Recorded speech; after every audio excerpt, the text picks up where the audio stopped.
మీరు vote sir మీరు ఓటి వాళ్ళు ఓని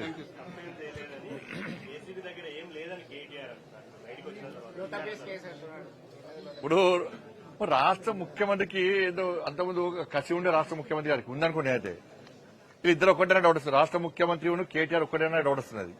ఎందుకంటే ఒక ముఖ్యమంత్రి పట్టుకొని లొట్టబీసి ముఖ్యమంత్రి అంటాడు, ఒక ముఖ్యమంత్రి సన్నాసి అంటారు, ఒక ముఖ్యమంత్రి చాతాన ముఖ్యమంత్రి అంటే కూడా ముఖ్యమంత్రి పడుతున్నట్టు వీళ్ళిద్దరి మధ్య అండర్స్టాండింగ్ ఏంది? రాష్ట్ర ముఖ్యమంత్రికును కేసీఆర్ కుటుంబానికి మధ్య జరిగిన అంతర్గత ఒప్పందం ఏంది? ఏదో ఉన్నాం ఇద్దరి మధ్యలో. నన్ను చూడు అందరు చూడండి, ఇక చూడండి ఆశ్చర్యం పీకలేదు. అలా అరెస్ట్ చేస్తారా ఆశ్చర్య డౌట్ ఎప్పటికీ. లొట్టపీసు కేసు అంటే ఇవాళ మీరు తప్పు చేయకుంటే ఇవాళ వాళ్ళు చూస్తే బీఆర్ఎస్ వాళ్ళు చూస్తే నమస్తుంది. వాళ్ళ చెల్లెమైనప్పుడు గిట్నే ఒక దేశభక్తురాలు దేశం కోసం స్వాతంత్రం కోసం ఫైట్ చేసి ప్రజల కోసం ఫైట్ చేసి పోతే పోయినట్టు వచ్చి స్వాగతం పలుకుడు. ఈయన అరెస్ట్ చేస్తున్నట మొత్తం తెలంగాణ ఎందుకు ఆందోళన చేయాలి? బీఆర్ఎస్ పార్టీ శ్రేణులకు విజ్ఞప్తి చేస్తున్నా.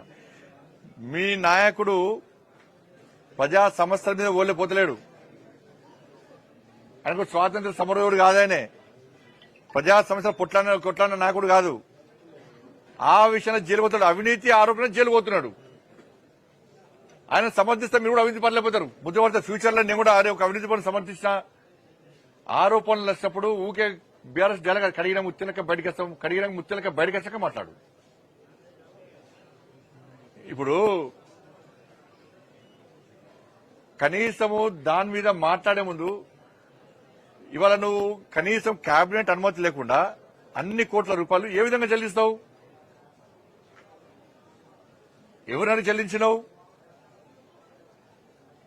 ఎంత ప్లాన్ ప్రకారం అంటే ప్రజల దృష్టి మళ్లించడానికి వీళ్ళు నీతివంతులుగా చెప్పుకోవడానికి వీళ్ళంతా ప్లాన్ చేస్తున్నారు. కేసీఆర్ కుటుంబం అంటేనే అవినీతి కుటుంబం. ఇది అది ఇంకా బయటకు వస్తాయి.